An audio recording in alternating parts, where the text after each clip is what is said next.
violence.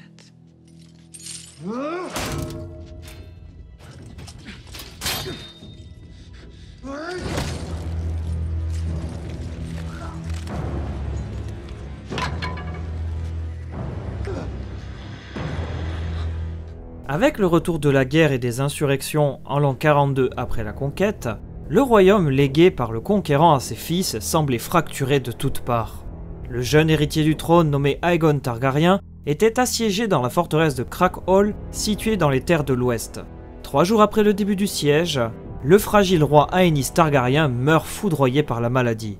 Dépourvu de son prince héritier, les Maestres se tournent donc vers Maegor Targaryen, frère du roi exilé depuis le scandale de son 2e mariage. Ce couronnement ne fut possible que par l'appui de sa mère, la reine douairière Visenya. C'est d'ailleurs Visenya elle-même qui enfourcha son dragon Vhagar pour venir chercher son fils Maegor, exilé à Essos dans la cité libre de Pentos. Il enfourcha à son tour Balerion et se mit en direction de Westeros pour revendiquer le trône. Maegor fit une brève halte à Pendragon où il fut couronné du bandeau d'acier valyrien de son père, délaissant la belle couronne de son défunt frère. Il faut savoir que Maegor est un personnage dont le caractère tranché de celui d'Aenys. Réputé violent, dur et guerrier, Maegor aimait le conflit et cherchait toujours à imposer ses idées par la force. Certains chroniqueurs avancent même l'hypothèse qu'il fut conçu par Visenya grâce à de la magie noire, ce qui expliquerait sa tendance à aimer le sang et la guerre. Quoi qu'il en soit, le règne de Maegor débuta dans le sang et la tyrannie s'installait rapidement. Lors du couronnement de Maegor, le grand maître protesta car la couronne devait revenir à Aegon, jeune fils héritier d'Aenys. À peine avait-il le temps de finir sa phrase que Maegor se leva, l'accusa de traîtrise, le condamna à mort et le décapita d'un coup sec avec l'épée de son père Feu Noir. Par la suite, Maegor fit adresser des corbeaux dans tout le royaume afin d'annoncer qu'un nouveau roi gouverne les 7 royaumes, que ce dernier traiterait ses fidèles sujets avec justice et infligerait à ses opposants le châtiment le plus juste, la mort. La plupart des nobles du royaume soutenaient la foi militante qui, installée à Port-Réal, châtiait les impurs, prônant un retour strict à la religion des 7. Les divers ordres religieux parviennent même à s'emparer du donjon rouge en construction délaissé par Aenys. Maegor souhaitait récupérer le palais de son père, il enfourcha Balerion et hissa le drapeau des Targaryens sur la colline de Visenya pour montrer que le roi était de nouveau présent en ville. Il fut rejoint par une grande majorité de la population qui ne souhaitait plus vivre sous le joug des extrémistes religieux. La reine douairière Visenya arriva à son tour et mit au défi ceux qui protestaient la légitimité de Maegor. Sœur Daemon Morrigan, appelée aussi Daemon le Dévot, chef du groupe religieux des Fils du Guerrier, releva le défi et proposa un jugement par les 7 selon l'ancienne tradition. Le jugement consiste à un combat à mort opposant lui et 6 fils du guerrier face à Maegor et 6 champions. Maegor accepta le défi sans hésiter. Les récits diffèrent concernant le déroulement du jugement par les 7, mais tous les chroniqueurs s'accordent à dire que Maegor fut le dernier survivant. Grièvement blessé à la tête, Maegor s'écroula au sol. Pendant quasiment un mois, le roi fut entre la vie et la mort et tout le royaume retenait son souffle, car Maegor n'avait pas d'héritier, tandis que le prince Aegon était toujours assiégé à Crack-Hall. Avant qu'il ne soit roi, Maegor s'était marié à Cerise Hightower en 25 après la conquête, puis il avait épousé la douce Alice Herpivoix en 39 après la conquête lors d'une cérémonie secrète. Cette cérémonie, célébrée par sa mère Visenya, avait provoqué un scandale obligeant le roi Aenys à retirer le titre de main du roi à Maegor et à l'exiler à Essos. Durant son exil, Maegor resta la grande majorité du temps à Pentos. On dit qu'il y fit la connaissance de Tyanna de la Tour, une ravissante jeune fille qui serait la fille d'un riche magistrat de Pentos pour certains, ou simple danseuse de taverne pour d'autres. La reine douairière Visenya fit venir Tyanna de la Tour à Port-Réal, s'entretint avec elle et lui permit de soigner son fils. Les maîtres présents ce jour-là trouvaient Tyanna pour le moins étrange car ses appartements regorgeaient de manuscrits d'alchimie et de sorcellerie. Le 30e jour, Maegor se réveilla et sortit sur les remparts pour voir une foule en délire l'acclamer. Voyant au loin les fils du guerrier prier au sceptre du souvenir, Maegor, à peine rétabli, enfourcha Balerion la terreur noire et par surprise déchaîna le feu du dragon. Tous les militants furent brûlés et les quelques rares survivants étaient aussitôt abattus par des soldats postés en sentinelle. Pendant 7 jours, les cris des brûlés accompagnaient un épais nuage noir qui remplit la ville. C'est durant cette période sombre que Maegor décida de prendre Tyanna de la Tour pour 3e épouse. Cette dernière fut considérée comme une femme tout aussi dangereuse que le roi. À la fin de l'année 42 après la conquête, le roi put de nouveau régner paisiblement à Port-Réal, accompagné de 3 reines, mais aussi de sa mère Visenya. Le coup reçu à la tête et les 30 jours passés entre la vie et la mort décuplèrent la soif de sang du roi Maegor. Désormais empli de rage, le roi semblait vaciller aux lisières de la folie. Battu et sérieusement mis à mal, la foi militante se releva non sans mal pour réorganiser ses troupes. La guerre opposant Maegor à la foi militante était lancée pour de bon. Le grand Septon lui-même restait un farouche adversaire de Maegor, et il tenta à plusieurs reprises de s'opposer au roi Targaryen. Tout d'abord, à la fin de l'année 42 et au début de l'année 43 après la conquête, Maegor fut confronté à 9000 pauvres compagnons lors d'une série de batailles dont la plus célèbre fut nommée la bataille du Pont-la-Mer. Délaissant son dragon, Maegor prit lui-même les armes et chargea les troupes de la foi militante juchées sur son destrier. Le combat fut rude, mais Maegor en sortit vainqueur. Des chroniqueurs affirment que le fleuve de la Mander fut rouge du sang des vaincus sur des lieues à la ronde. Voyant le roi avancer de plus en plus profondément dans les terres, le grand Septon fit lever le siège de Craighall et envoya une puissante armée composée de 13 000 pauvres compagnons pour intercepter Maegor, non loin de la fourche de la Nera. Cette armée était bien mieux organisée, car elle disposait également de nombreux chevaliers, mais aussi de petits seigneurs qui s'étaient soulevés contre le roi. La bataille fut encore plus rude que les précédentes. La pluie rendait le sol glissant et boueux, et le principal adversaire de chacun devenait le terrain lui-même. Chevauchant Balerion, Maegor ne put toutefois déverser toute la puissance de la terreur noire. Parvenant tout de même à incendier nombre d'adversaires, Maegor remporta la bataille non sans mal, et il mit ainsi un coup d'arrêt aux velléités de la foi militante. Capturant plusieurs fuyards, Maegor prit un malin plaisir à les exécuter dans d'atroces souffrances. Avec la levée du siège de Craighall, le jeune Aegon Targaryen était désormais libre de ses mouvements. Le neveu de Maegor et héritier légitime du trône de fer chercha protection et il se réfugia à Castral Rock, où il fut accueilli comme un invité de marque par le seigneur Lyman Lannister. Le jeune prince manquait d'expérience et de soutien de poids. Il faut dire que c'était son mariage avec sa sœur Rhaena qui avait déclenché le soulèvement de la foi militante. Beaucoup de seigneurs qui ne s'étaient pas forcément déclarés en faveur de Maegor ni d'Aegon attendaient de voir qui sortirait vainqueur de cet affrontement entre le roi et l'héritier légitime. Aegon apparaissait comme bien isolé car les grands du royaume voyaient plutôt Maegor comme le digne successeur du conquérant. Maegor portait la couronne de son père, chevauchait son dragon Balerion et brandissait feu noir, l'épée légendaire. A l'inverse, Aegon rappelait plutôt son propre géniteur, le faible roi Aenys, et il chevauchait d'ailleurs le dragon de son père, Vif-Argent.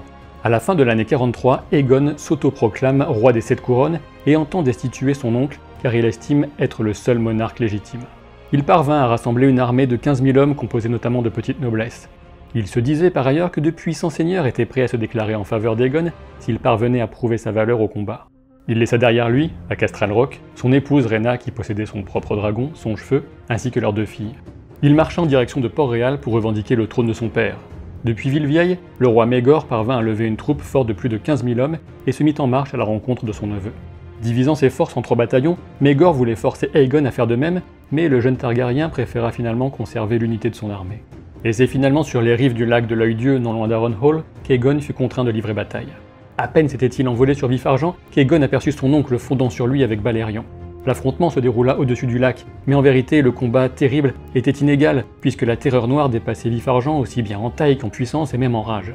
Brûlé et sérieusement blessé après l'amputation d'une aile, Vif-Argent chuta des cieux avec son cavalier, emportant avec lui dans la mort le jeune Aegon en s'écrasant au sol.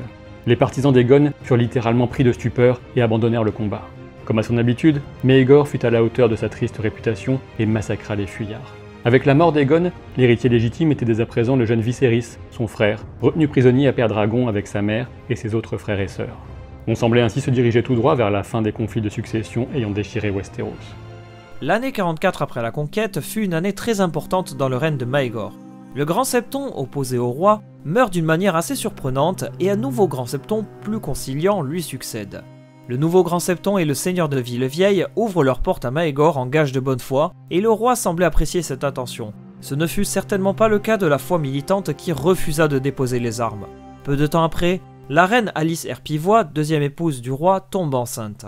Conscient qu'il lui fallait absolument un héritier, fille ou garçon, Maegor enferma son épouse dans la tour du Donjon Rouge et seul le grand maître, Desepta, les sœurs d'Alice et la reine Tiana de la Tour furent autorisés à lui rendre visite. La même année, Alice donna naissance à un enfant monstrueux dépourvu d'yeux et difforme.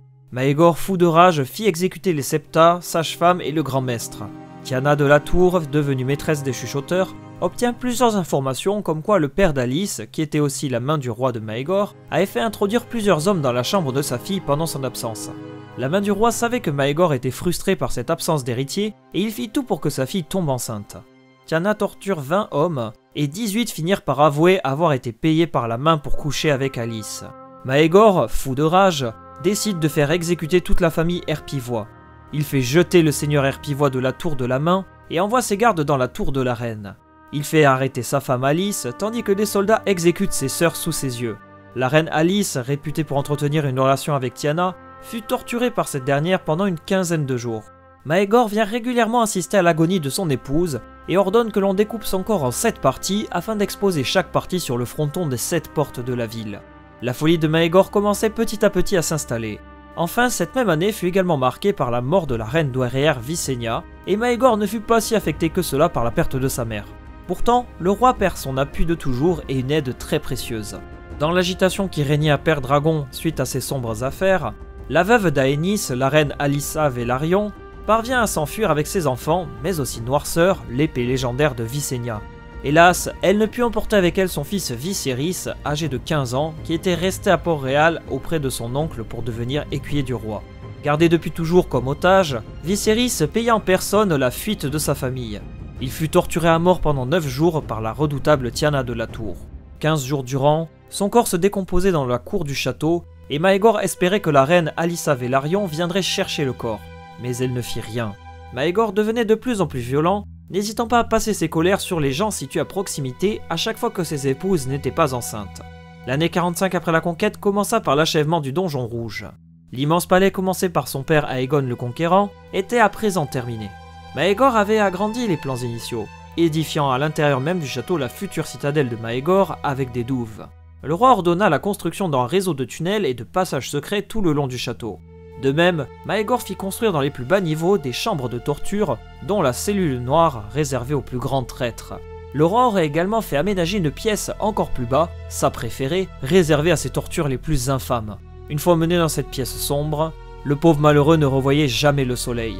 Après l'achèvement du Donjon Rouge, le roi convia tous les maçons, artisans, sculpteurs à un immense banquet pour fêter la fin du chantier. Pendant 3 jours, la fête bat son plein et à la fin des festivités, Maegor fait rentrer ses soldats et leur ordonne de massacrer tous les convives afin que les secrets du Donjon Rouge ne soient connus que de lui. Dès cet instant, Maegor orchestra de nouveaux travaux à Port-Réal et demanda à ce que l'on retire les ruines du septuaire du souvenir, brûlées des années auparavant sur son ordre. Il fit construire une immense écurie de dragons en pierre digne de Balerion et Vhagar afin d'assurer leur descendance. La construction fut là aussi difficile car comme Maegor avait exécuté les ouvriers du précédent chantier, aucun ne se porta volontaire pour organiser les travaux. Le roi eut donc recours à des prisonniers comme main d'œuvre, mais aussi à des architectes venus de Myre et Volantis. À la fin des travaux, il renomma ce lieu Fosse Dragon. L'année 45 fut aussi marquée par la mort de la reine Cerise Hightower, première épouse de Maegor. Incapable de lui donner des enfants, Maegor avait totalement délaissé cette femme. Morte dans des circonstances troublantes, les chroniqueurs sont encore partagés. Une partie pense qu'elle aurait été emportée par une maladie mystérieuse, tandis qu'une autre avance une explication pour le moins sordide. La relation entre le roi et son épouse était conflictuelle, et des paroles dites par la reine auraient déplu à Maegor, et ce dernier aurait tout simplement demandé à ce qu'on coupe la langue de son épouse. Se débattant alors que le chevalier lui coupait la langue, Cerise aurait accidentellement fait déraper la dague qui lui aurait coupé la gorge en 2. Difficile de tirer le vrai du faux dans cette histoire, mais toujours est-il qu'il ne restait plus qu'une seule épouse à Maegor, Tiana de la Tour, qui demeurait elle aussi stérile. La fin de l'année fut marquée par le retour de la guerre contre la foi militante. Le roi sombrait définitivement dans la folie, et de nombreux seigneurs commençaient à tourner son regard vers Jaehaerys, son neveu et dernier fils héritier du précédent roi. En 47 après la conquête, Maegor repoussa encore plus ses limites en prenant pour épouse 3 femmes lors d'une seule et même cérémonie. Appelées les épouses noires, parce qu'elles étaient toutes veuves, Maegor voulait absolument un héritier et cette quête virait à l'obsession maladive. Elinor de la maison Costain, Rhaena Targaryen, sa nièce et ex-femme d'Aegon, et enfin Jane de la maison Westrelin. Cette dernière tomba enceinte la même année et donna naissance là aussi à un monstre mort-né. La douce Jane ne survit pas à l'accouchement, et Maegor entra de nouveau dans une colère noire à la vue de son enfant monstrueux. Elinor, quant à elle, tomba également enceinte et donna naissance à un autre monstre mort-né, sans yeux et doté de petites ailes. Mais elle survit à la colère noire de son époux. Avec Rhaena, sa nièce, Maegor ne parvient pas à avoir d'enfant à son grand désespoir. Le mariage du roi avec 3 nouvelles femmes, dont sa nièce, plongea le royaume de nouveau dans les tumultes de la guerre religieuse. En 48 après la conquête, la révolte embrasait tout le royaume et le Septon mène des pauvres compagnons devant Port-Réal accompagnés par des troupes Tully de Viveseg. Au même moment, Jaehaerys, le jeune fils d'Aenys et d'Alyssa, âgé seulement de 14 ans, revendique ses droits à la couronne appuyé par les seigneurs Baratheon et Lannister.